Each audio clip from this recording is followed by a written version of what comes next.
Hi students, good morning. So today we will do a new topic of the chapter what is democracy and why democracy. And the topic today we have is on page number 35. You can open your book and here the topic title is given 2.4 broader meaning of democracy. ठीक है जी। तो आज हम democracy के broader meaning के ऊपर discussion करेंगे। What is it?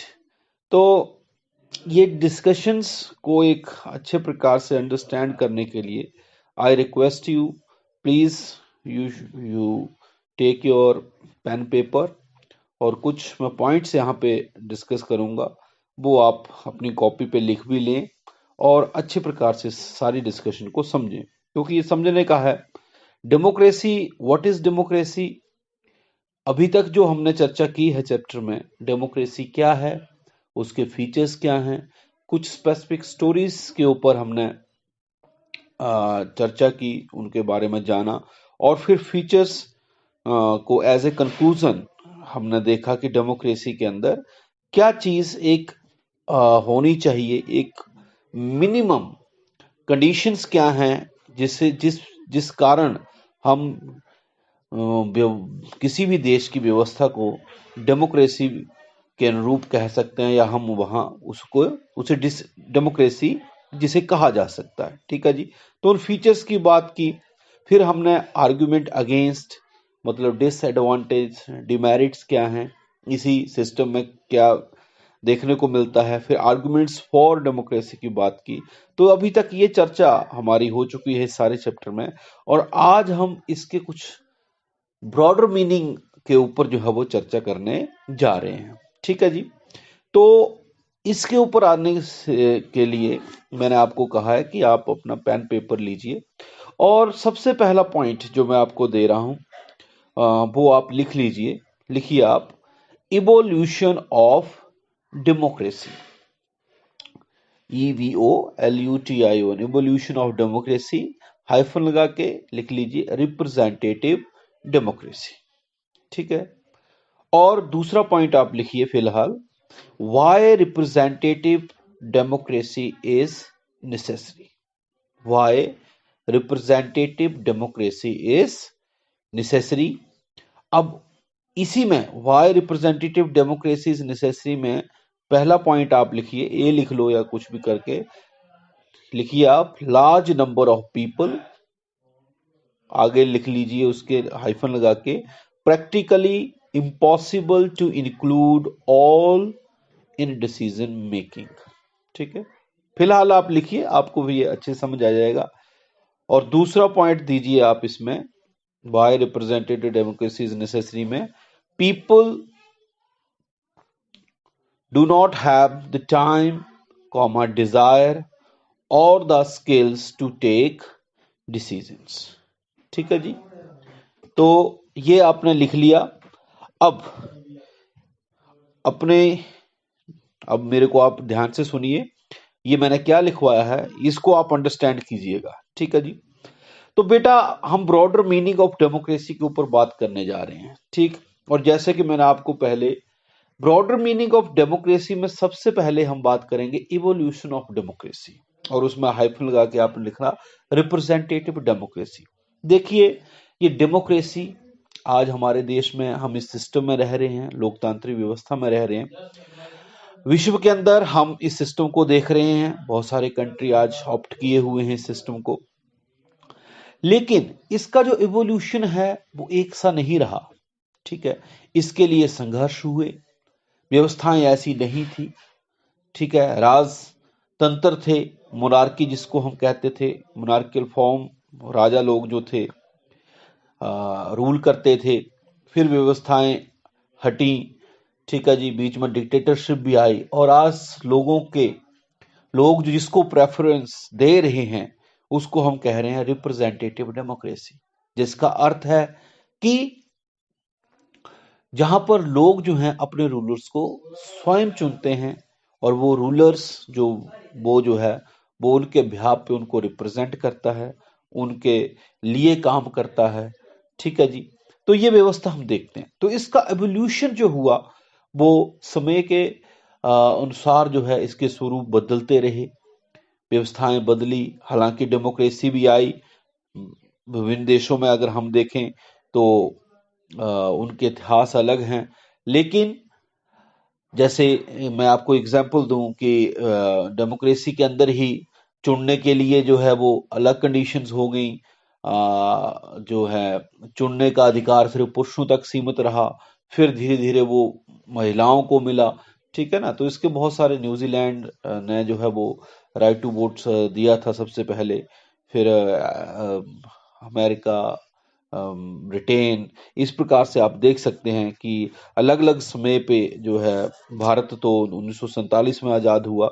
तो इस प्रकार से डेमोक्रेसी जो है वो इवॉल्व हुई विभिन्न कंट्रियों में, और आज हम एक रिप्रेजेंटेटिव डेमोक्रेसी जो है वो देख रहे हैं। तो जो हमने अभी तक पढ़ा वो एक मिनिमम कंडीशन है, लेकिन आज हम जैसे कि चर्चा को आगे बढ़ाएंगे कि ब्रॉडर मीनिंग की तरफ हम बात करने जा रहे हैं। तो उसी में अगर हम बात करें कि ये क्वेश्चन रेज होता है कि why representative democracy is necessary, ये आवश्यक क्यों है। ठीक है जी, हमें रिप्रेजेंटेशन की जरूरत क्यों है। ठीक है, डेमोक्रेसी के अंदर रिप्रेजेंटेशन की क्या आवश्यकता है। तो उसके लिए मैंने आपको जैसे पॉइंट लिखवाया कि लार्ज नंबर ऑफ पीपल। ठीक, थोड़ा सा देखिए, होल्ड करिए जरा।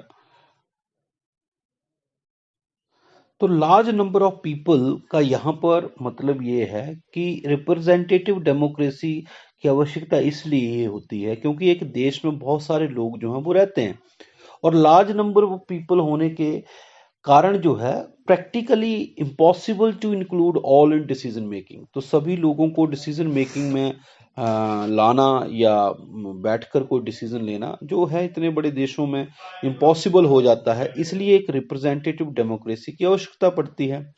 और दूसरा पॉइंट जो मैंने आपको लिखवाया था कि people do not have the time, desire और skill to take decisions.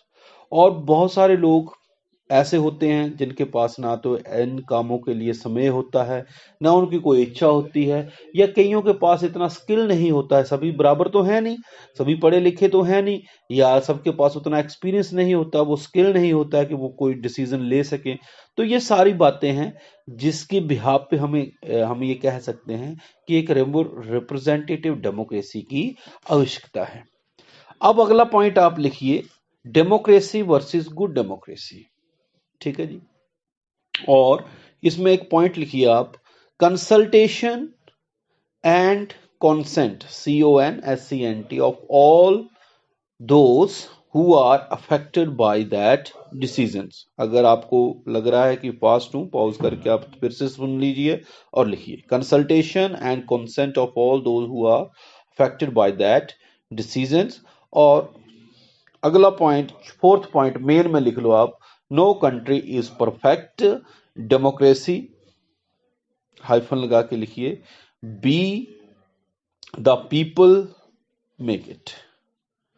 No country is perfect democracy, hyphen लगाइए, be the people make it.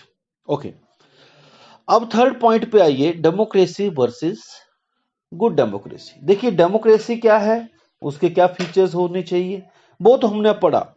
लेकिन एक गुड डेमोक्रेसी, ये बात वैसे ही है जैसे governance versus good governance. Governance तो है लेकिन गुड गवर्नेंस। ठीक है जी।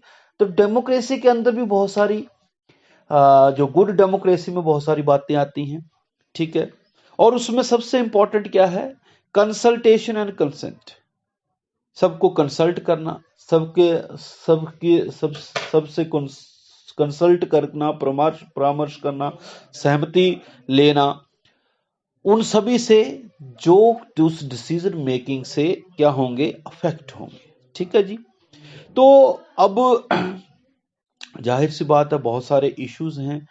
ठीक है, मैं समझ पा रहा हूं कि आपको ये आइडिया मिल रहा होगा कि गुड डेमोक्रेसी कैसे आएगी, क्योंकि बहुत सारी समस्याएं हैं। तो उन समस्याओं का निर्धारण इस प्रकार से ऐसा डिसीजन आने चाहिए कि जिनका निपटारा किया जा रहा है उनके ऊपर जो प्रभाव पड़ना है, ठीक है, उनसे कंसल्टेशन किया जाए, कंसेंट लिया जाए, और फिर अगर उस के ऊपर काम किया जाए तो वो बेहतर होता है, ठीक है। तभी एक गुड डेमोक्रेसी जो है एग्जिस्ट हो सकती है, अन्यथा नहीं, ठीक है। आपने कोई डिसीजन ले लिया और वो बहुतों के लिए सही नहीं होगा, तो ऐसे डिसीजन से जो है वो डेमोक्रेटिक व्यवस्था जो है बेहतर नहीं हो सकती है। और तो ये इम्पोर्टेंट है, ठीक है जी। देश के अंदर बहुत सारी समस्याएं हैं, देश के अंदर अब डेमोक्रेसी के अंदर आप देखो कितनी गरीबी है, हमारे देश में कितनी गरीबी है। तो गुड डेमोक्रेसी तभी हो सकती है जब कोई भी गरीब न रहेगा, ठीक है। हर एक के घर में फैसिलिटीज होंगी, डेवलपमेंट के नाम पे सभी साधन होंगे, ठीक है। तभी वो अपनी लाइफ को इंजॉय कर सकता है। अदरवाइज क्या है, लोगों के पास भूख है, हंगरी आज भी लोग जो हैं होकर जो है वो सोते हैं रात को। तो ऐसी समस्याएं जब हमारे देश के अंदर से मिटेंगी, राइट टू इक्वलिटी, हमने सिर्फ वोट तक ही राइट टू इक्वलिटी है, प्रैक्टिकली आप देखें, ठीक है। महिलाओं को अभी भी कई बातों में सम्मान नहीं मिलता है, ठीक है। हम बात तो करते हैं राइट टू इक्वलिटी की, लेकिन वोट में तो इक्वलिटी है, लेकिन वैसे इक्वलिटी नहीं है। Right to equality in economics, आप इकोनॉमिकली देखिए, ठीक है, बहुत सारे लोग पिछड़े हुए हैं। तो बहुत सारी समस्याएं हैं जिनका निपटारा तभी हो सकता है जब गुड डेमोक्रेसी तभी एग्जिस्ट हो सकती है जब ऐसी जैसी समस्याएं भी किसी भी देश से छटेंगी, हमारे देश से छटेंगी जहां भी डेमोक्रेसी है, ठीक है।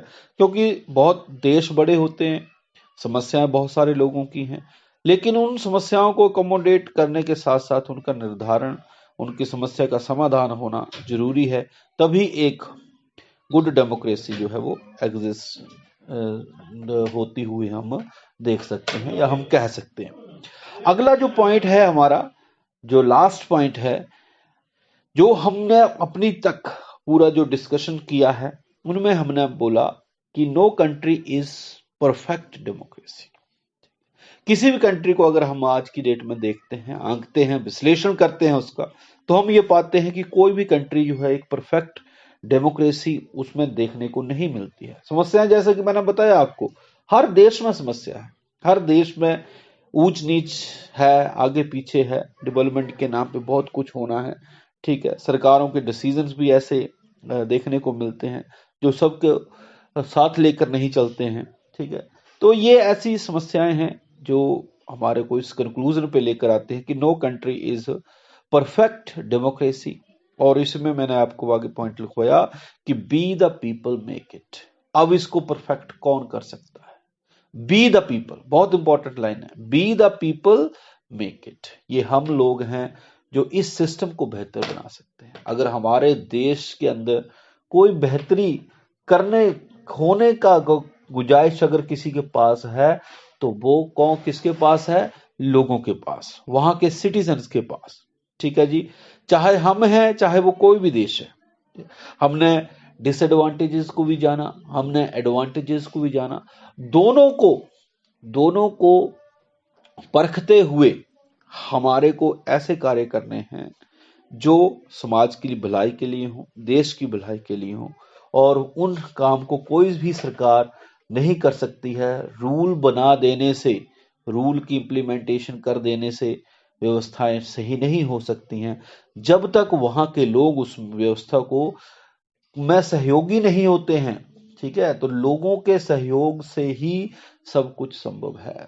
किसी भी पॉलिटिकल हेड के या प्राइम मिनिस्टर के, प्रेसिडेंट के कहने से अगर वो ये अपील करते हैं कि हाँ जी देश के अंदर सफाई होनी चाहिए, तो वो उनके कहने से नहीं होगी, ये लोगों को ही, हमें ही करना पड़ेगा। तो इस सिस्टम के अंदर यदि सुधार हो सकता है तो B the people make it, हम ही लोग हैं जो इसको कर सकते हैं। लोगों के द्वारा ही सिस्टम है और लोग ही इसमें बेहतरी कर सकते हैं।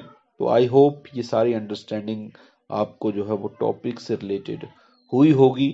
तो यही है ब्रॉडर मीनिंग में सारी डिस्कशंस जो हैं, जो मैंने अभी आपको बताई, ये आपको ध्यान में रखनी है, ठीक है। कि डेमोक्रेसी तो है, वो एक मिनिमम जो कंडीशंस हैं वो हमें पता होनी चाहिए, लेकिन उससे ऊपर की जो बेहतरी है उसके लिए बहुत कुछ अभी भी बाकी है। और वो उसके लिए at the end of the story यही है कि हम लोग ही हैं, वहां के सिटीजन ही हैं जो इसको और बेहतर कर सकते हैं। तो आज के लिए इतना ही, अब नेक्स्ट मिलेंगे, till then Stay healthy, stay fit. Thank you very much. Thanks.